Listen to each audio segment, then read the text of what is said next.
Assalamualaikum warahmatullahi wabarakatuh. Perkenalkan, nama saya Fani Wahyu Ramadhani, NIM 2016-00122 dari Prodi Akuntansi F 2020. Di sini saya akan menjelaskan mengenai kegiatan magang yang telah saya laksanakan di PT Benteng Putra Indonesia.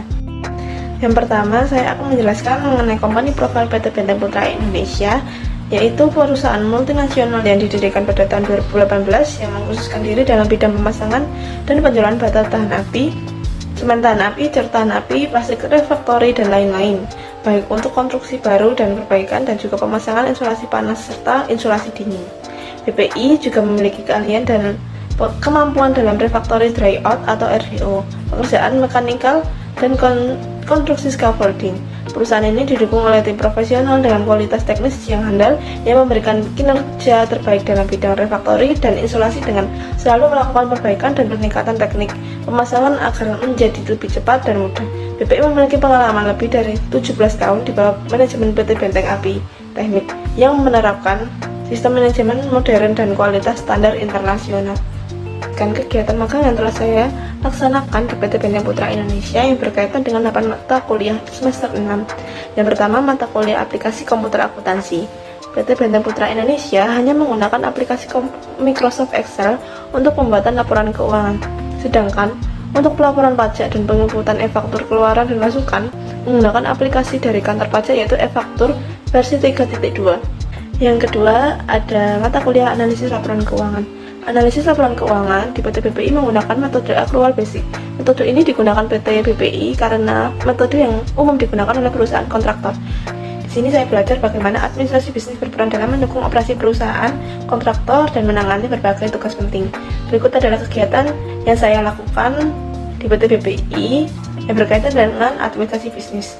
Yang pertama, filing transaksi harian, yaitu bukti bank keluar dan bukti kas keluar. Yang kedua, ada mengarsip dokumen-dokumen yang dibutuhkan audit. Yang ketiga, collecting data perusahaan yang berhubungan yang dibutuhkan audit untuk disampling persiapan IPO perusahaan. Yang keempat, input transaksi pembelian dan penjualan ke rekap buku besar pembelian dan penjualan berdasarkan invoice-nya. Yang kelima, input dan arsip dokumen pengajuan anggaran. Yang keenam, membuat invoice pembelian dan penjualan. Yang keempat, yaitu akuntansi koperasi dan UMKM. Dalam PT BPI, akuntansi koperasi dan UMKM dapat diterapkan sebagai bagian dari pengelolaan keuangan yang holistik. Salah satu dari beberapa praktek akuntansi yang relevan dalam konteks koperasi dan UMKM di PT BPI yaitu pencatatan transaksi. Yaitu PT BPI juga mencatat semua transaksi keuangan yang terkait dengan kegiatan koperasi dan UMKM yang dilakukan. Hal ini meliputi pembelian, penjualan, biaya operasional, penerimaan, dan pembayaran. Yang kelima, ada mata kuliah akuntansi perpajakan. Kegiatan yang berkaitan dengan akuntansi perpajakan adalah membuat faktur pajak di aplikasi e-faktur berdasarkan invoice dan acuan PO dari customer, membantu akunting dalam merekap PPN masukan keluaran, menghitung kurang dan lebih bayar PPN masukan dan keluaran, lalu menghitung PPh 23 dan PPh 21. Selanjutnya melakukan pelaporan SPT masa PPN, PPh 23 dan pasal 4 ayat 2. Mata kuliah ke-6 yaitu penganggaran bisnis.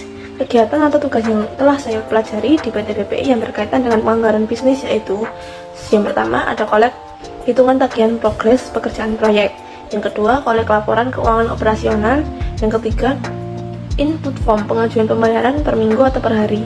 Jadi, tim akunting akan membuat rencana biaya-biaya apa saja yang akan dikeluarkan dalam proyek, termasuk upah manpower dan sewa mes, transportasi, dan lain-lain. Setelah itu, rencana anggaran tersebut diberikan kepada direktur lalu menunggu proses approve.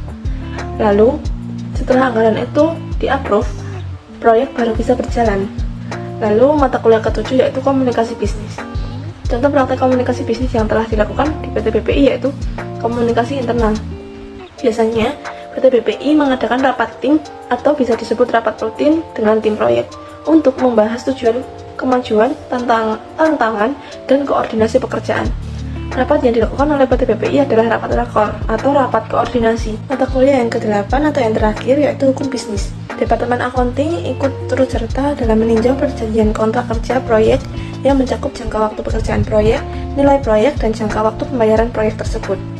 Sekian penjelasan dari saya. Bila ada salah kata mohon dimaafkan. Wassalamualaikum warahmatullahi wabarakatuh.